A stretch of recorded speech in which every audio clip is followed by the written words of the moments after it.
We talking about sports, get ball. What it do, baby? Yeah. What it do, you number one podcast listeners? You have tuned in to a brand new episode of the number one podcast in your headphones, Prem Brulee.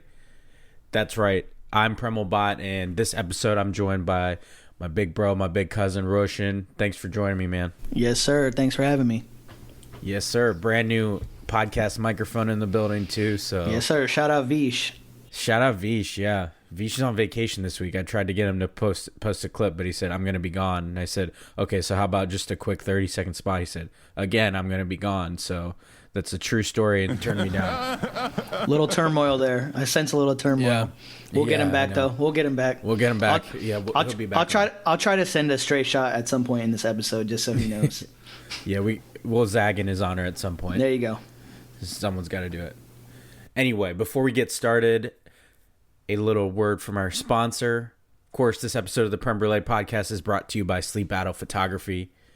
Sleep Battle is a boutique photo studio in Asbury Park, New Jersey. From cinematic stills, unique, classic wedding and elopement photos, even product or commercial photography like you see for the Prem Brulee brand, Sleep Battle is a full-service studio. So visit their Instagram at Sleep Battle, SLEEPATTLE, and treat your eyes to something nice. You already know the number one photographer for the number one podcast in your headphones. I've not forgotten we approach NFL draft season, so I hope to have Thomas on to talk a little NFL draft. So you number one podcast listeners, get your questions ready. I'll be asking him. He does a lot of scouting and knows more technical stuff, far more than I can even pretend to know. So we'll have that coming up before the draft. Always a really cool episode with him. Last couple years. Yeah, I was like just kind of turning it over to people, asking questions. It can be team specific or general. A lot going on this draft, so it should be an exciting one. Anyway, without further ado, we're on this episode, so you already know we're going to bring the spicy because, two bots in here. That's what we do. Season. Yes, sir. That's all we know. So without further ado, yeah, fam or nah. And we'll try to keep it short and sweet for you. It seems like the number one podcast listeners like the format, so we're going to try to keep it there. First up, though, women's basketball national championship drew 9.9 million viewers. That is more than a lot of men's events and a lot of events in general. For context, it is the most watched women's college basketball game ever. It is more than any MLS game ever, but go Crew, go Soccer. What it do, baby? It is more than any Stanley Cup game since 1973. Go Jackets, go Hockey. One day, maybe they'll be the Stanley Cup. Probably not. It's more than the past year's Orange Bowl, Sugar Bowl. I think those featured Clemson and Alabama, respectively, for context. More than the Thursday Night Football finale, which featured the Cowboys and the Titans. It was more than the 2021 NBA Finals, the 2020 World Series, the finale of Last of Us, and it is more than the most recent MLB, NBA, NFL, all their All-Star games. So I wanted to ask you, yeah, fam or nah, will this finally usher in more eyes and money on the women's game? Or nah, is it just a flash in the pan due to the Caitlin Clark versus Angel Reese matchup, the Iowa versus LSU matchup featured two premier women's college basketball players? Before I have you answer, Roche, worth noting, just for you number one podcast listeners, I did look this up. Caitlin Clark is not even WNBA draft eligible yet. So, congratulations. So she'll be back in college basketball next year. She'll probably make more through NIL than she would with a WNBA contract. No doubt. Angel Reese is also back. Paige Buchers for UConn has had some injury issues, so she'll be back too. That's worth noting, obviously, with the yeah, fam or nah that I posed. Also, the WNBA saw major movement in the offseason. The New York Liberty added a whole bunch of notable players, notably Breanna Stewart and Jonquel Jones. And then the Las Vegas Aces added Candace Parker. So a lot of excitement going on. Liberty also have Sabrina Ionescu. I would say she's probably the closest to the hype that Caitlin Clark's generated. She for sure. Played for Oregon, so she's a really popular athlete. She just got a signature shoe through Nike as well. That's pretty sweet. It's a good-looking shoe, too. because not all signature athlete shoes look that great to me, but hers is pretty sweet. Anyway, okay, back to the question. Yeah, fam or not? The yeah fam in this purpose is this will usher in more eyes and money on the women's game, or nah, it's just a flash in the pan because of the matchup. I think it's a yeah fam, but it's a little conditional. The Clark and Reese are like pretty amazing stars. Like they're doing a great like deal of like they're bringing so much attention to it just by being them, putting a lot of attitude and flash into a sport that doesn't have any historically. More on that later, by the way. Yeah, and I think that is what gets clicks online in today's social media climate. That's what gets people talking. Again, we'll touch on that later. But I think the condition would be if more women in the sport, decide to be true to themselves and start, doing some hype shit. Like, just going around and being, boastful and having little flashy segments to great shots they make and, kind of pimping some of the stuff they do. All men's sports historically do that. Let them play. And they're kids. At the end of the day, these guys are kids. Crazy. They are It is crazy. 18, 19, 20 years old. They're children. Let them be kids. Let them play. Let them be on the playground. Let them wall out and let them talk shit. That's does great wonders for the game. It gets a lot of casuals to tune in. Fucking hooping, man. Yeah. When's the last time I watched a women's championship? Literally never. I tuned in and watched it. I did not watch the men's championship. Yep, me too. So, actually, there you go. Yeah, that is exact same great as for the me. sport. Yeah, and I watched the Final Four matchup too before that. So when Iowa upset South Carolina, For sure. I'm a yeah fam to this. I think it's starting to get a lot of attention, and you're right. Part of it is the personalities, because that's what the NBA does such a good job at. It's like hyping your stars up. And it's cool to see brands. We mentioned Sabrina Ionescu getting a signature shoe. It's cool to see that being matched. Like, I would love to see more of that, because For sure. I mean, those are kicks anybody can wear. You love to see the men's players advocating for the WNBA. I think that's really important too, to use that those additional eyeballs to get more attention. Where women can only do so much, as we you and I probably both agree. You can be as flashy as you want, but there is some level of responsibility for the people that are part of the NBA generating billions of dollars to use the platform for good. And I think it does a lot of good. But I don't think this is just a flash in the pan.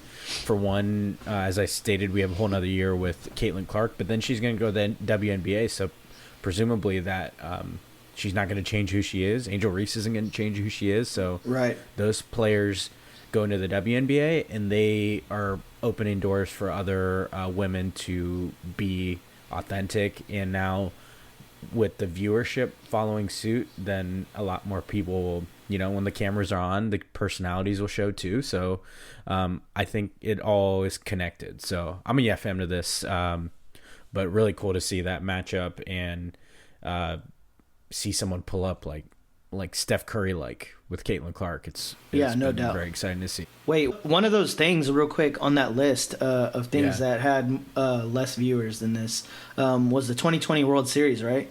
Yeah. Was that the Mickey Mouse series that the it absolutely was. What team won again? I kind of forgot. I don't even remember. Yeah, it doesn't really matter. It doesn't really count, right? Yeah, fucking does. It's the pretty boys versus the petty boys. Who cares?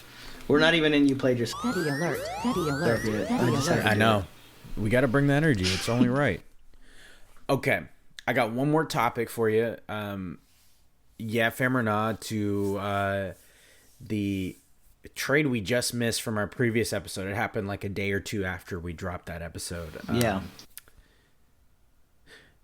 The Carolina Panthers traded for the number 1 overall pick.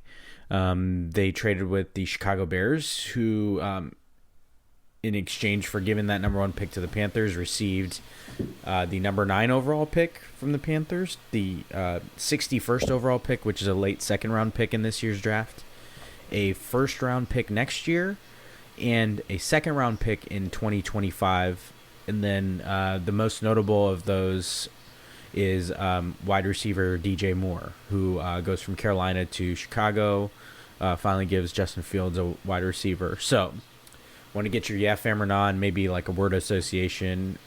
Full disclosure, you come from the half of our family that are Texans fans who are right behind that pick at number 2. So obviously the Panthers did this with a drafting a quarterback in mind, presumably between Bryce Young and CJ Stroud. But yeah, fam or not of this move, and give me a little word or phrase.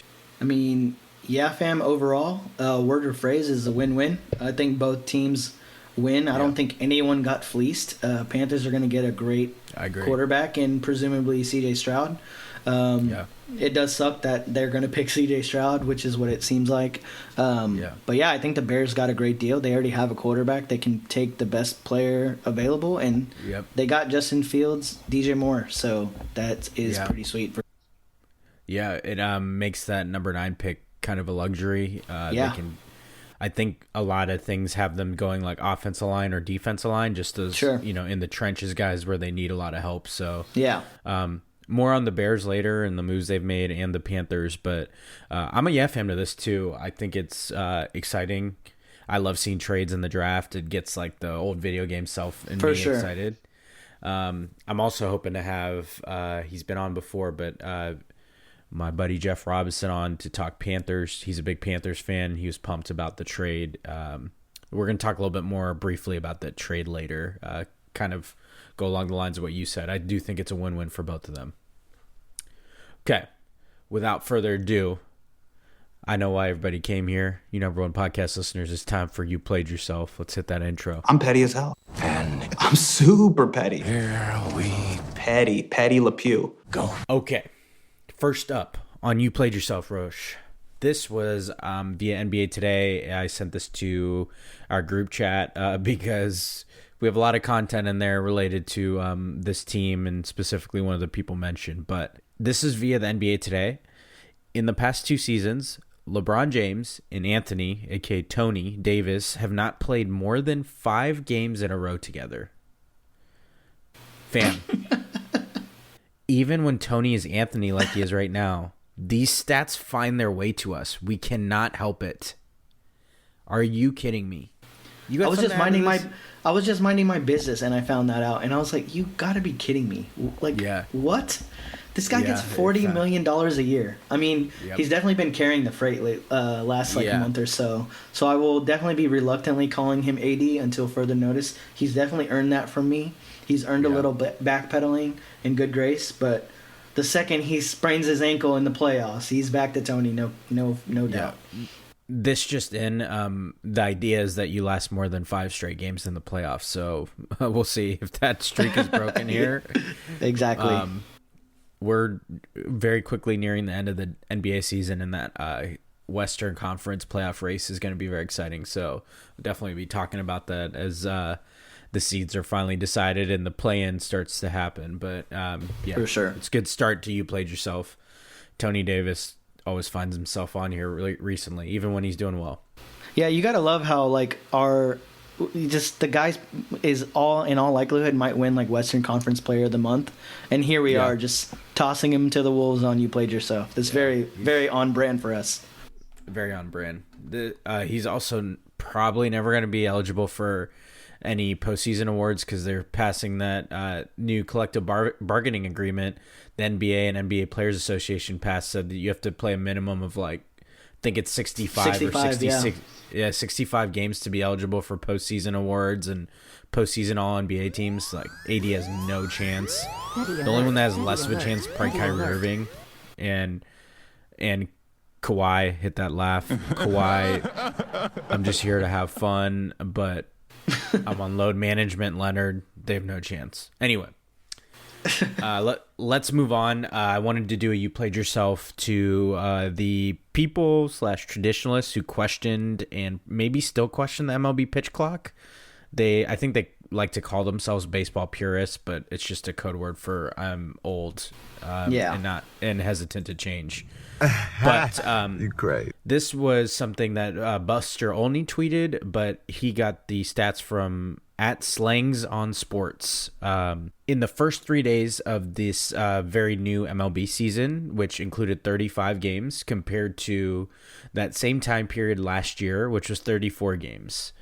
The average time of the game last year was 3 hours, 8 minutes. The average time of games this season so far is 2 hours, 41 minutes. As far as stolen base attempts, in that period in 2022, there were 26 of them. This year, they are at 56. To me, I mean, this is a big win already, universally. This game is moving so much quicker and more exciting. It's exactly what they were looking to accomplish, and it's doing that. And it's making the game more efficient. The quality isn't suffering. It's just we see less people adjusting their freaking batting gloves or taking forever to get their signs. It's amazing, and I hope it continues. I hope they stay consistent with the violations, and you'll be amazed at what people train themselves and get used to. Also, I figured this is also a good time to remind you that the Houston Astros are defending World Series champions, and don't you ever forget it. From the bottom of my heart, I'd like to take this chance to apologize to absolutely nobody. Sound that. And then while you're at it, go stream our guy Mark Drew's new song, Ready to Rain, while you're at it. Houston is back in the throne, the city is ready to rain. I'm looking around the league, it's clear that ever that we don't get ready to sing. They getting ready to blame, but never admitted that we're the cream. You know, you might be an Astros hater, but you can listen to it and feel what it's like to experience being a champion. No doubt. You know, I believe in positive manifestation, so maybe it'll help you champion your own day. So, Ready to Rain. You know, Mark Drew, friend of the program. Go support the man. And also, the Hosar, Indeed Mad. Roach, over to you. Yeah, and while we're on the topic of the Astros, don't let the 3-4 record fool you. I know we're off to a slow start. The Astros started off 7-9 last year. I don't think it mattered. I think we're good to go. Wait, how did it go last year? I'm pretty sure we won the World Series. Yep, Yeah, right. in 6. I think we went 11-2 in the postseason. Good reminder. Yeah. Yeah, our season does not start until October. Sounds better. Yeah. And about Amen. like back to the game itself, like I love stolen bases. I thought that was a huge thing that's been missing the last few years, and just the sheer volume of it now, it's fucking awesome. It's so exciting. Stealing bases kicks ass. It makes everyone stay on their toes.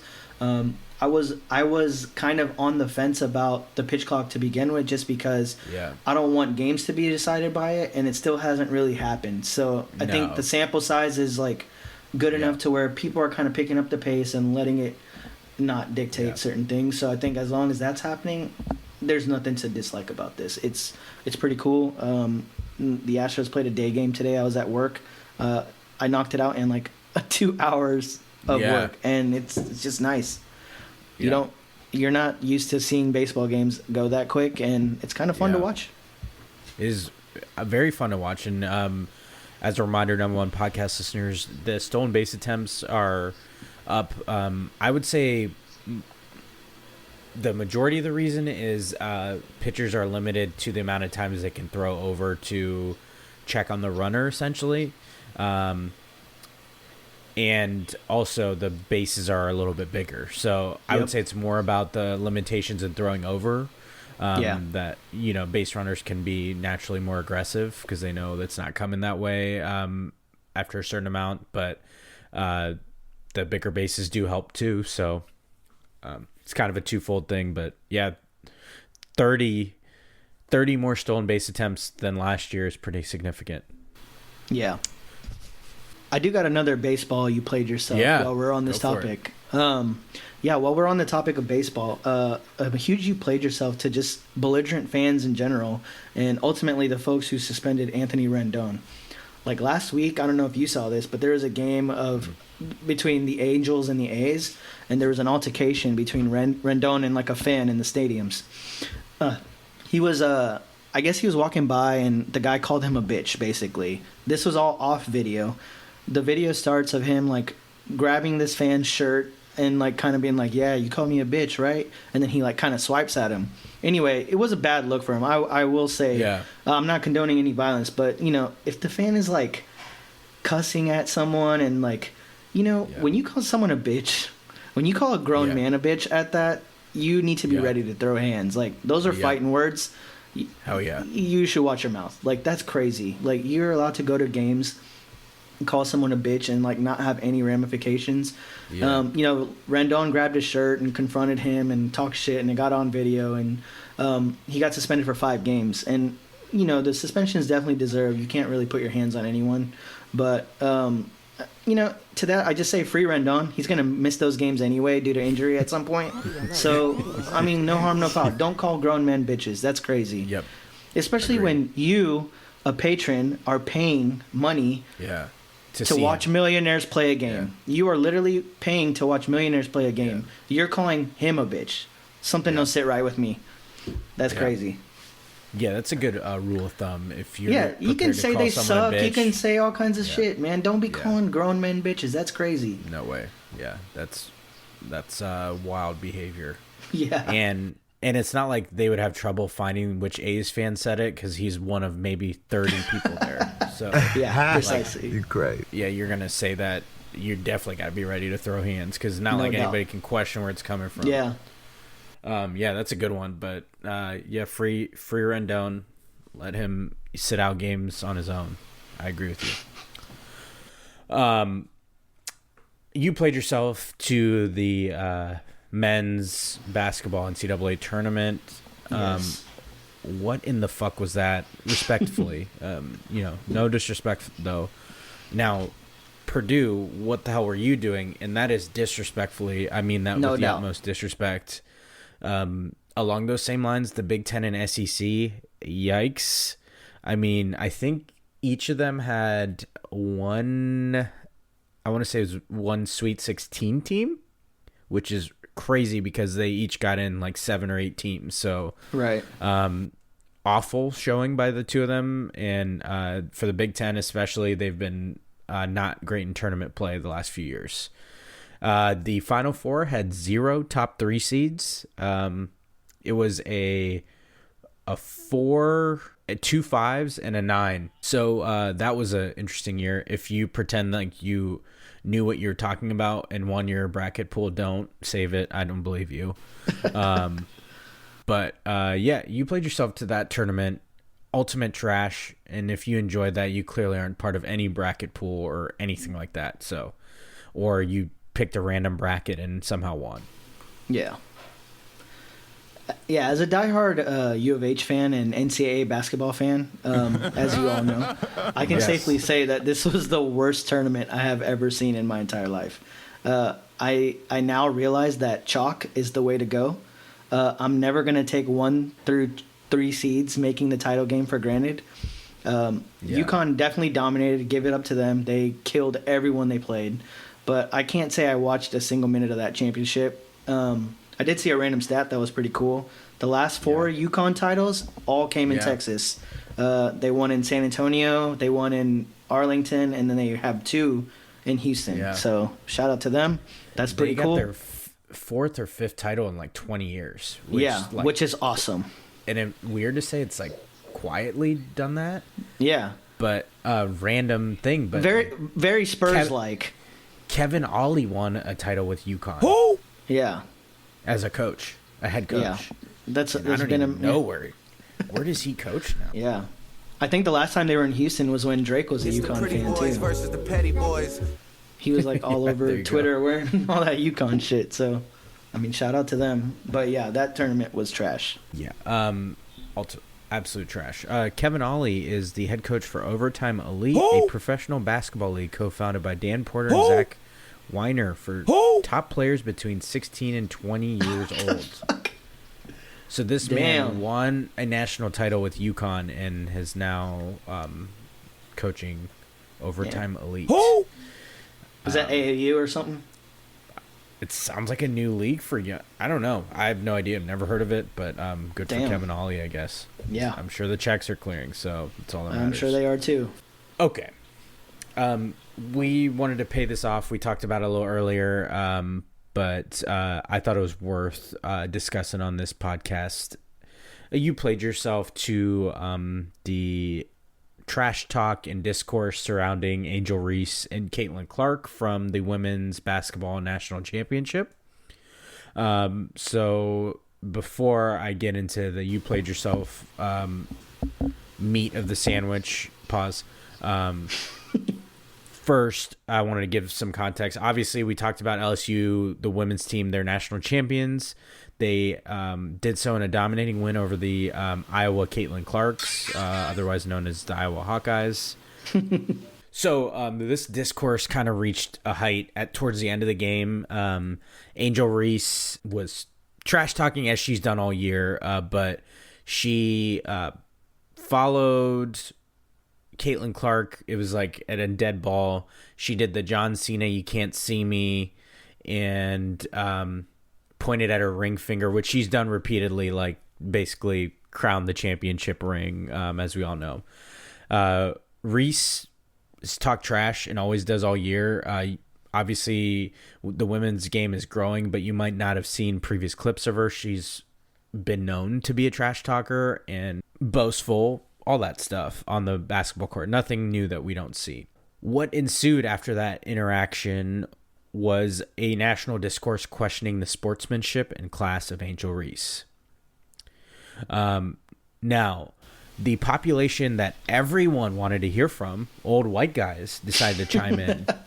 Yeah. This from Dave Portnoy, obviously of Barstool fame. He tweeted the video and quote tweeted with quote classless piece of shit, end quote. Then Keith Olbermann wrote, "What a fucking idiot." And then after the backlash, spoiler alert, the rightful backlash he received, Olbermann, as we've all seen before with him, doubled down.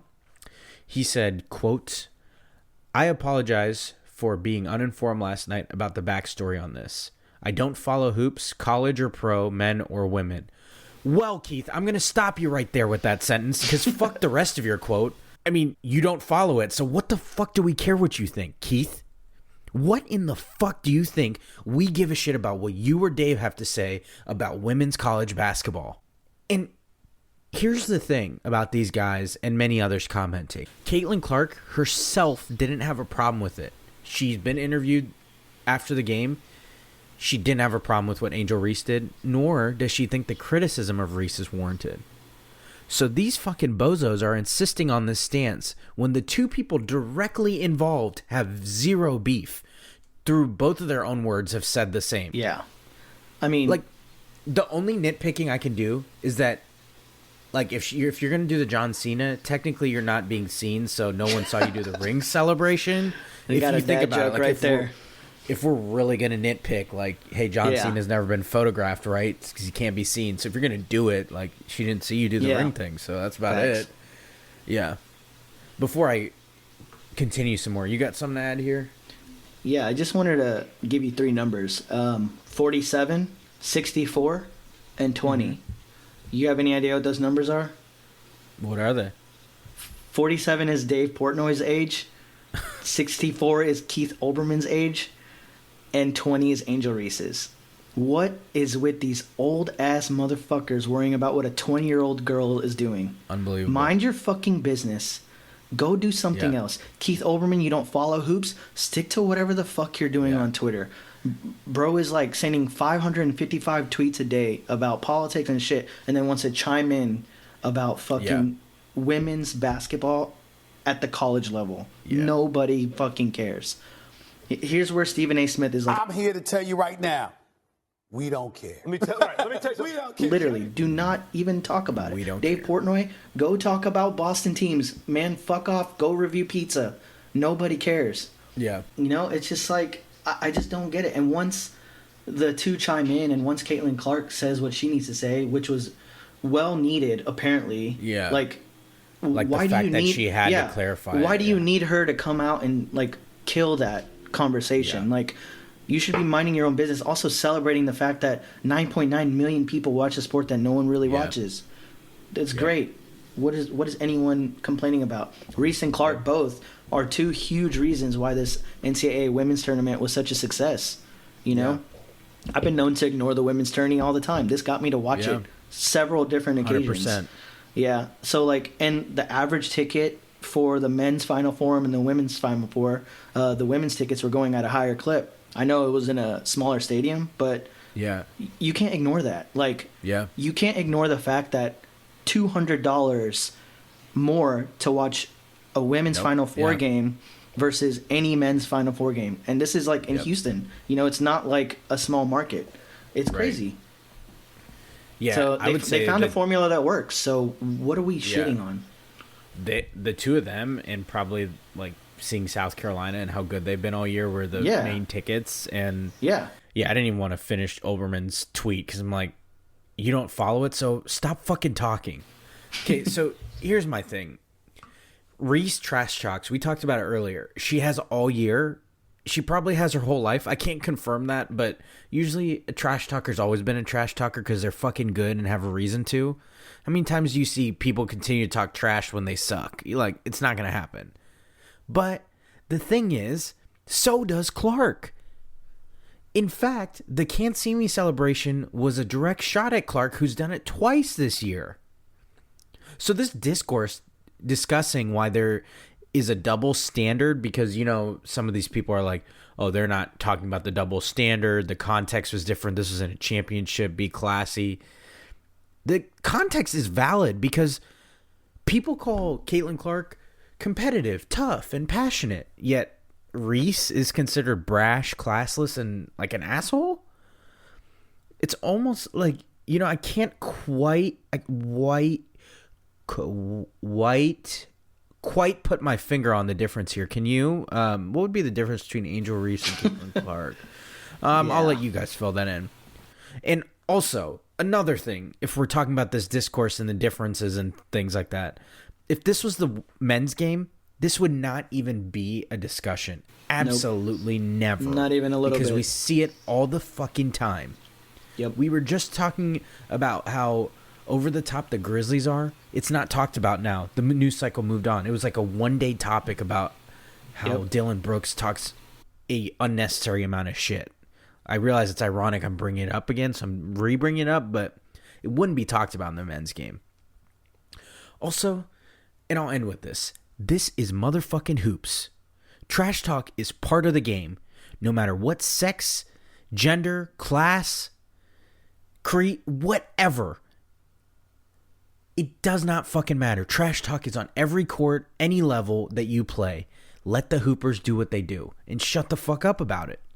It's ironic that these same people in the media are like the same ones telling athletes to shut up and dribble. Like, how about you shut up talking about a sport? Oberman's case, he's not even following. What makes you like feel some type of way that we want to know what the fuck you're thinking about this topic? It's that demographic, man. They just want to talk. Some people just want to talk, and some people want to hear their voices. And Keith Olbermann is definitely one of those guys.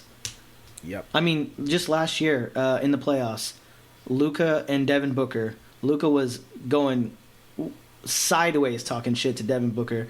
The internet loved it. On the other hand, everyone, ESPN, SportsCenter, all this shit, all the discourse was everyone picked the Suns. Luka was the underdog, and now he's celebrating and blah, blah, blah. Yeah. You can't tell me that this shit isn't a double standard, man. Yep. There's just too many examples that go the other way. Yep. 100%. Okay. Before we get to our non-sports related You Played Yourselves that we like to end with, so last episode, I had a You Played Yourself about the NFL and the collusion, and it was surrounding Lamar Jackson. And here's the thing, it's still a fucking topic because Lamar Jackson still doesn't have a contract or offer. I still don't get it. I know I talked about it last episode, so you can run that back.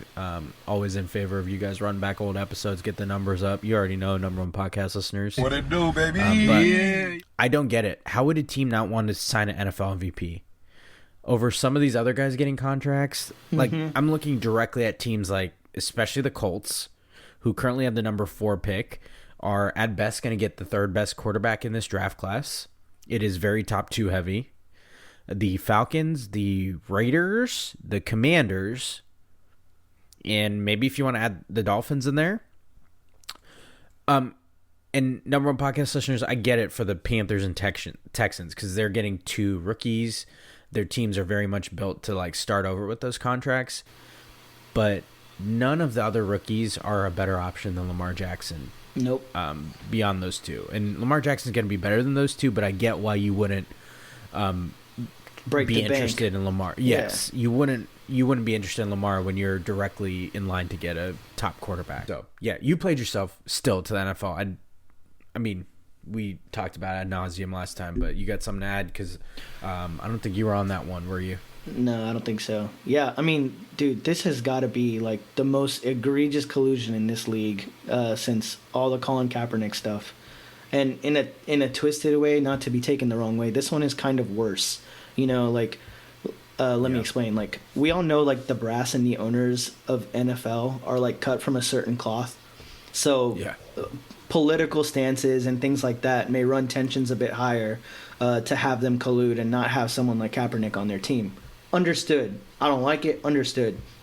But for a team that has, like, overlooked far, like, most teams, like, have overlooked far worse for winning. I mean, there's like 10 examples that are active in the league today. Other guys got jobs pretty quick. I mean, it's just, this kind of shit happens all the time.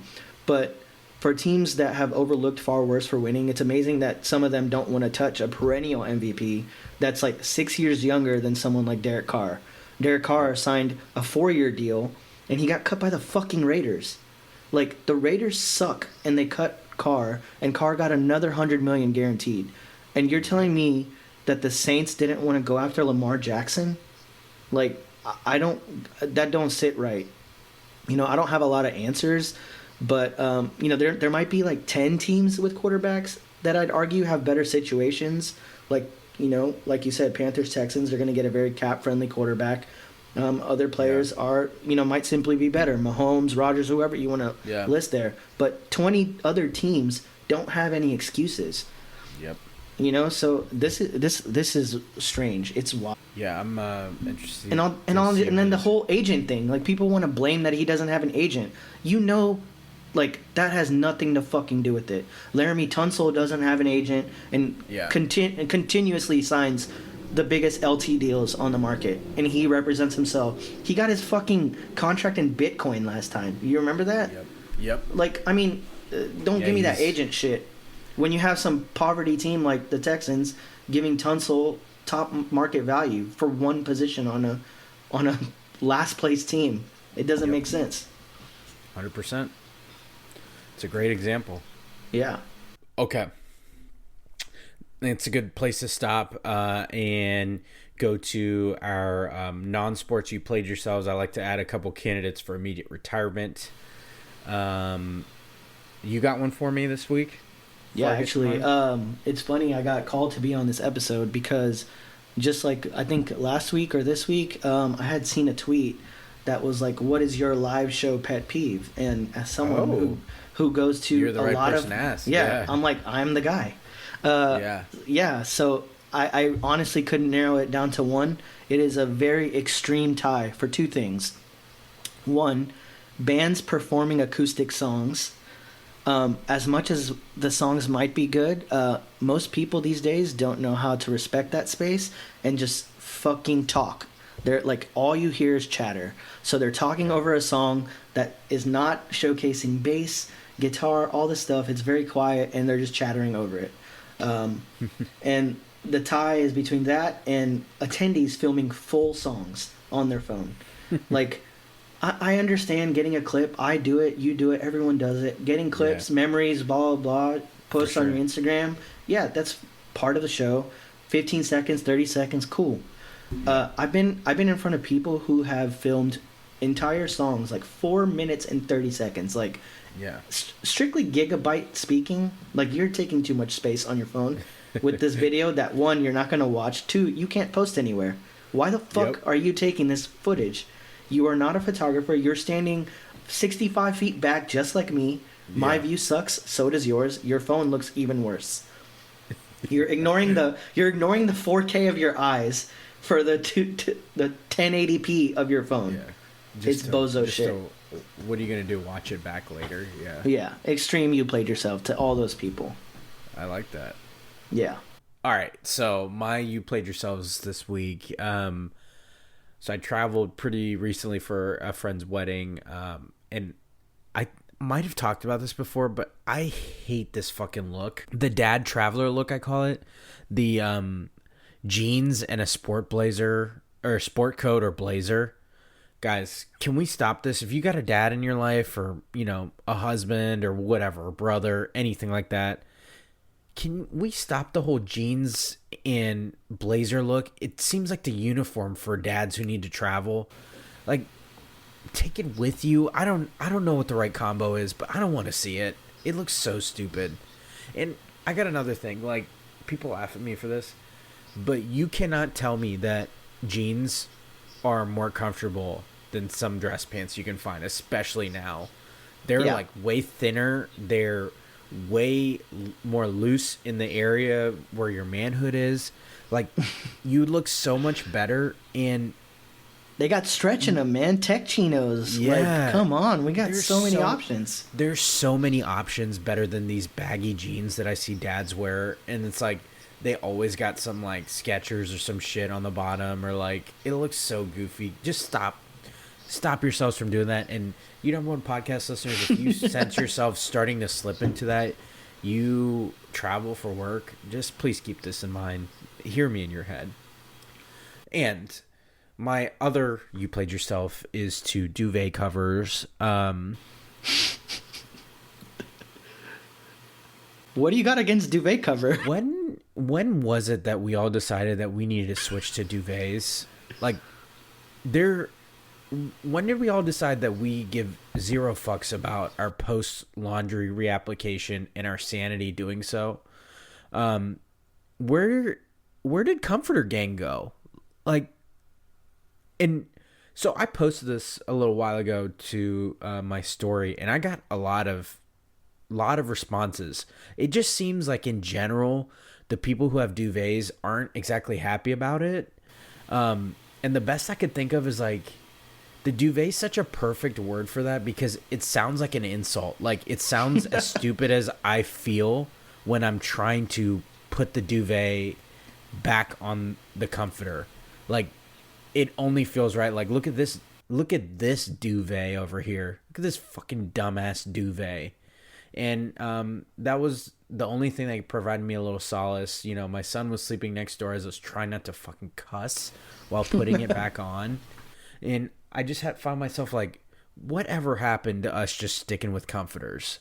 Somehow we all just went with the duvets here. And I hate it, and we're playing ourselves. And it seems like the people who switch back to comforters are much happier these days, by the way. Anecdotally, it seemed that way. Well, here is where I'm going to zag in honor of Vish. We're winding down the episode. I was just thinking about it. I was like, I haven't zagged yet. Here it is. Wow. I prefer duvet covers. Let me finish. I will agree that they are a bitch to put on. However, there is a method called the burrito method online. Look it up. It will make your life easier. The next time you put one on, try it. I think you'll hate it a little less. The burrito method. It's very common. Okay. All right. You need space. You got some space. You can make it work. I know. I've been to your house. Also, the comforter thing. I think people progressed to getting to getting duvet covers because when you sleep, you shed a lot of dead skin cells. You got a lot of weird scents coming off your body. All that gets soaked into comforters. This is a way to put it on something else and then wash it. This is how it's pitched. Truly, the act of putting it back on is the biggest pain in the ass. Yes. Agreed. We don't talk about give it. Give the burrito method a try.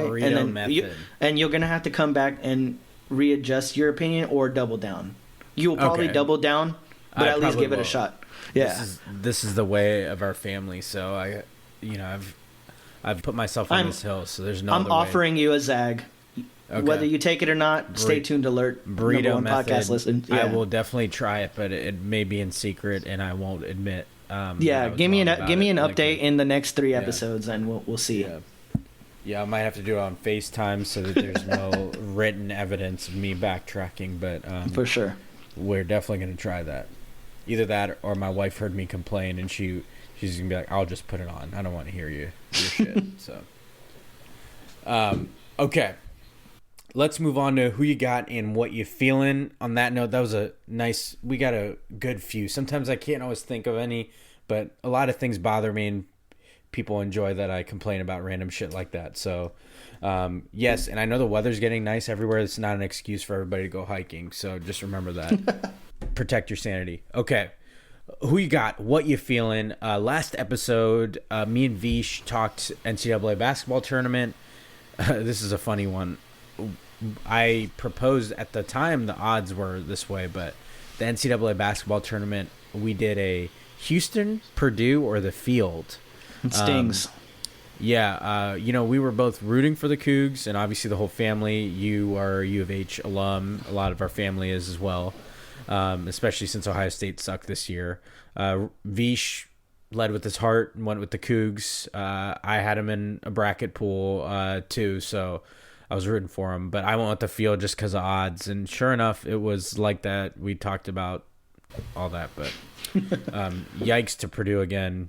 Yeah. And then the Oscars were approaching, so I talked Best Picture pick. Everything Everywhere All at Once, I thought would win and should win, and they definitely did. They had a great Oscars. They swept pretty much every category. No, they cleaned house. Yes, I do think, and I said this last episode, is the best movie of the bunch. So if you haven't seen that yet, go see it. Just because it got hyped with awards doesn't mean you need to zag. It's still a good movie to watch. Vish asked me last time if I thought there were any snubs. I actually watched one where I did find one that I thought should have been nominated over some of the other ones, and that was After Sun. I watched that on my flight, and I really loved that movie. It was about a relationship. It's like a coming-of-age type movie, but it was a father and a daughter, and it's really heartwarming, and the end is very beautiful. So that I did want to add that to the list. After Sun, the main actor in it was nominated for Best Actor, the same category that Brendan Fraser won in. The main actor from After Sun was nominated in there, so it did get a little bit of love, but the whole movie I thought was worth a nomination over some other ones that were. But this episode, I wanted to talk a little NFL offseason. So I wanted to do a little game of winners of the NFL offseason. So I'll give you a couple candidates. You also have the option, obviously, of anyone I don't mention, but I did want to run through some of them because they're worth noting. The Bears, who we talked about earlier, received a haul for the number 1 pick. They also did sign a few key defensive players at linebacker and signed Nate Davis, who's an offensive guard. They needed help and protection for Justin Fields. They didn't make a whole bunch of moves, but making some moves is better than nothing because it's not like you can add all 5 in the draft. Right. The Bengals surprisingly added Orlando Brown at tackle. That came out of nowhere because it didn't look like they had the money, and they got to pay Burrow and Chase soon. So that was a real good move. Orlando Brown obviously was just on the Chiefs, just won a Super Bowl and got another bag. The Niners added Mike McGlinchey, offensive tackle, and somehow added more defensive star players in Javon Hargrave. Can't believe they even have the ability to continue to add these guys. Some other candidates that might be a little dark horse, but we talked about the Panthers a little bit. The Jets, it's still not official, but all signs are pointing towards them adding Aaron Rodgers, and they've made some other signings. And then I'm going to talk about one that's dark horse here, so I won't tip that one, but I'll go ahead and go first and then get your answer. You number one podcast listeners, I can't believe I'm about to say this, but the Dallas Cowboys actually are having a good offseason. I'm not used to saying that. So while I'm bummed Zeke is going to be gone, I knew it was coming. Obviously, most fans who follow that team did know that contract was never going to last. The Cowboys they got Brandon Cooks and Stephon Gilmore in exchange for 2 5th-round picks and a 6th-round pick. They re-signed many of their players. They re-signed people at positions with glaring needs, so much so that they can go best player available in the draft. I truly didn't think this was possible because, you know me, I've been, using my megaphone saying they should draft all defense. They need some help in the secondary especially, which might still be the case. Obviously, we don't know what Stephon Gilmore, he is getting up there in age, but it's better than what they got, that's for sure. Yes, it's a nice luxury to have, and I'm really not used to this. They did great. But in addition to the Cowboys, my dark horse pick are the Lions and Panthers. You mentioned this a little earlier in the podcast. Everyone's talking about the Bears side of the trade, but I think the Panthers have done well to get the first pick, and they spread out their pick damage going the other way. If you think about it, they don't have a whole lot that they lost a late 2nd-round pick. Obviously, they swapped their 9th pick in exchange to get a quarterback they wanted. The key was losing DJ Moore. I think everybody kind of felt that because he just had his best season too, and with no quarterback. But in trading McCaffrey and DJ Moore, the silver lining there is that you're also trading their big contracts with them.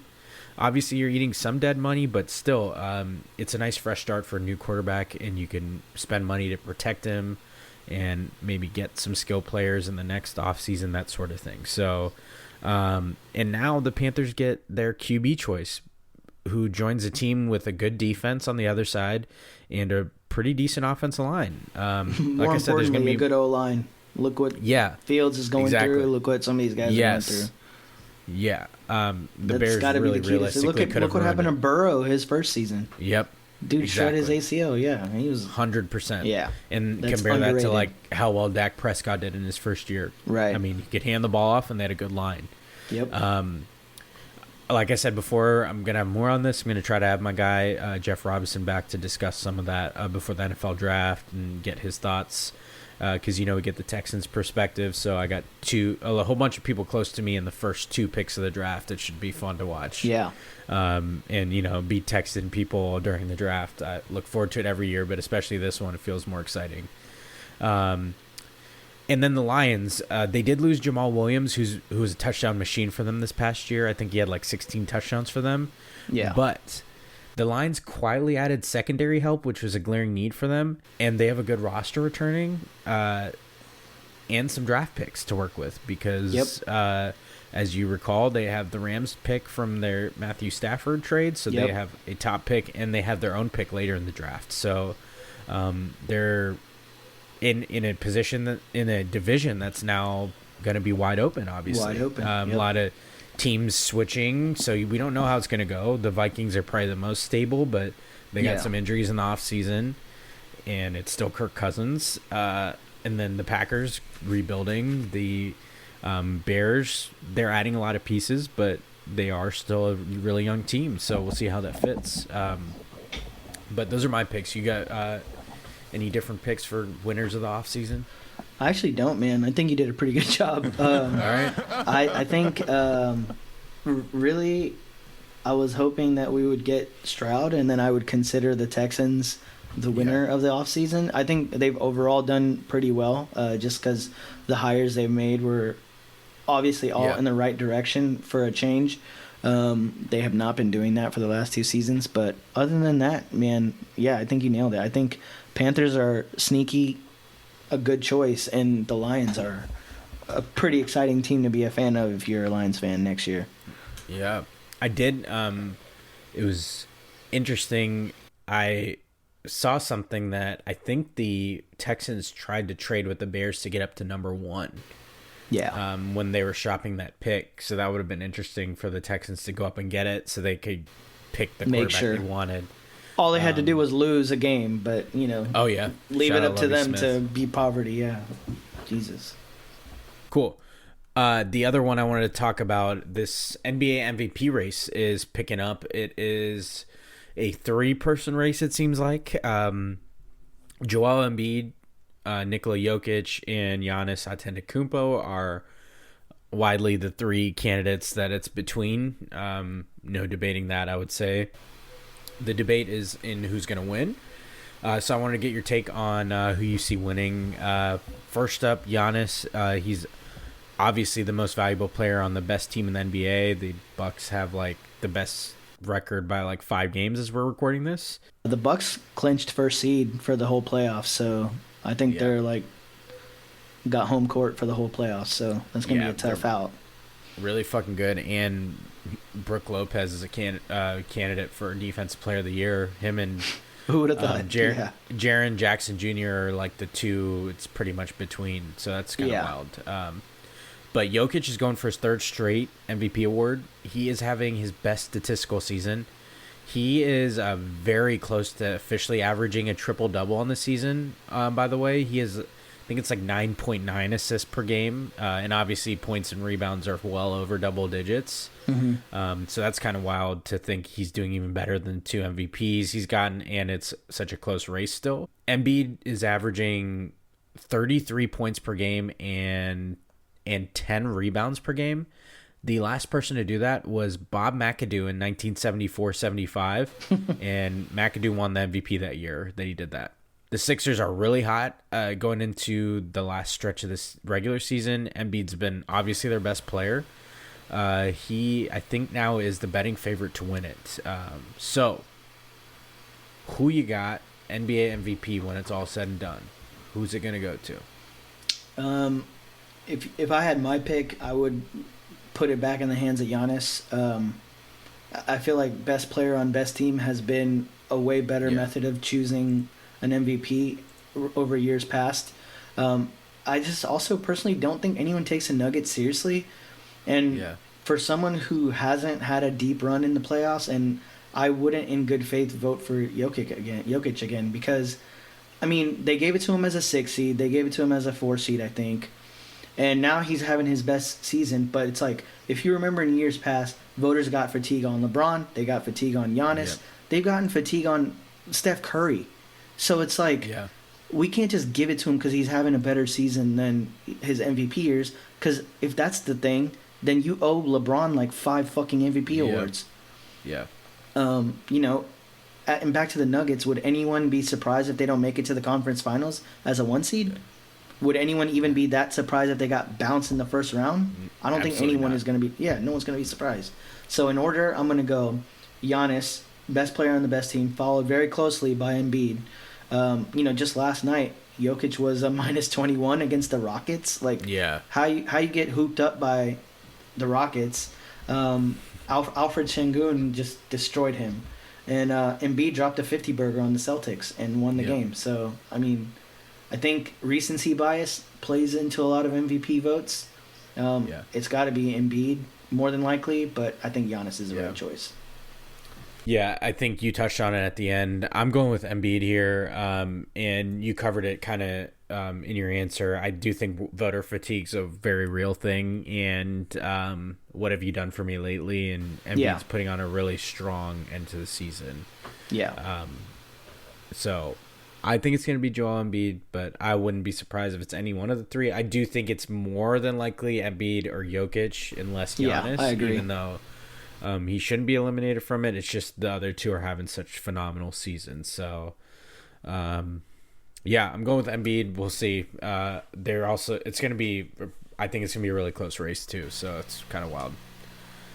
Anyway, let's move on to what you feeling. I'll go first, and I'll turn it over to you. What I'm feeling is LeBron's Lakers teammates making goat sounds in the background while he gets interviewed in the locker room. Especially when you're playing against teams that's been scoring. So we had to get stops, and we did that. So Brian, where you think this dude is from, man? I gotta stay focused. I'm locked in. It's fucking hilarious, and I think it's genius. I don't know why people didn't do it before. So love that. Love him getting the love he deserves. And then also I went and saw John Wick Chapter 4. It was incredible. if you haven't seen the John Wick movies, I know you might be thinking like, oh, I mean, yeah, give me a break. But if you ever get a chance, look on Rotten Tomatoes. I think the worst of the 4 movies is like 87% on Rotten Tomatoes. So just to tell you like how well they're reviewed, and they're very consistent. Yeah, they're very consistent. They're very entertaining. So the first 3 are on TV a lot. If you have cable or streaming, you can usually find them pretty often. The 4th one just came out. It was just as consistent as the other ones and fantastic. So I highly recommend it. But yeah, what are you feeling, Rosh? I'm actually, I don't watch a lot of TV, but I feel like I've been watching a lot more TV lately. There's been a lot of great TV shows that have come back. Yellow Jackets on Showtime came back. Succession came back. That last season's, it's shaping up so nice. And Ted Lasso. That's 3 great shows that are coming out week to week. So none of them are out in full. So I think they're like a little old school with it. Like 1 episode a week. I think it builds it a little better. Makes you earn some of the plot lines, and I'm all about that. I kind of miss that whole waiting all week format. Because it gets you real excited about the show. I think you absorb more of the show. You understand more of the show. I mean, when you stream shows like and binge them, you forget so much. I did time in between seasons stretches more. Yeah, and I did a rewatch of Succession before the new season started, and I was like, I've missed so much. I definitely had to read a little bit. I had to pause it for a second because I didn't do a rewatch, so I was like, oh yeah, that you did forget happen. how much shit has happened in 3 seasons. For sure. So yeah, shout out to TV. I don't watch a lot of TV, but you've talked highly of Yellow Jackets, but I haven't watched it. But Succession and Ted Lasso, I love both those shows. My advice for Yellow Jackets is wait till the season's over and then get a trial of Showtime. And then because I think it's like $12 a month. Yeah, and then just watch it. Even though we just talked about the opposite, we mean it respectfully. I mean, you could pay for a month. You could pay for a month, but you probably won't. Respectfully. At the end of the day, we're looking for good deals. So we're all broke bitches. So, but respectfully. Yeah. All right, you number one podcast listeners, we've reached the end of the episode. You know I like to end each one with my too much sense, so let's go ahead and drop that intro. All right. I've talked about making sure we all fill up our own cups before tending to others. You know, the idea that you should make sure to focus on yourself and your mental health before being of service to others. Very important because you can't give if there's nothing in the tank for you to give to people. What I've noticed, though, is an important reminder for you number one podcast listeners. I've observed a lot of folks questioning how others fill their own cup. So I think it's important that we all remind each other that self-care can look different to everyone. And we got to be careful about judging how someone takes care of themselves because it looks foreign to you. You know, I see a lot of people, it's like some people, it's therapeutic for them to go do something socially. Sometimes it's seeing movies by themselves with friends, whatever. All that self-care is important. But I think it's important that we give each other grace in how people tend to their own self. Just because it looks different than how you tend to yourself, you might really focus on being by yourself in your own house. It's not for everyone. So just my too much sense for this week. Solid as always. Yes, sir. All right, you number one podcast listeners, that does it for another edition of the number one podcast in your headphones, Prem Brulee. I've been your host, Premal Bhatt, with my big cousin Roshan. Thanks for joining me, man. Yes, sir. Of course, always. All right, you number one podcast listeners, we're looking to have some more content here as we gear up for NFL draft season, so we will talk to you very soon. Yep. Peace. And when we come through, you already know that it's over. Cause y'all season started in April, but our season started in October. Man, what they gon' say next? They ain't got a word to say. No, they feel the type of way. Got them crying every day. So we gon' take our respect while we chasing up the rain. This is more than just a game. That's why we come ready to rain. Man, what they gon' say next? They ain't got a word to say. No, they feel the type of way. Got them crying every day. So we gon' take our respect while we chasing up the rain. This is more than just a game, that's why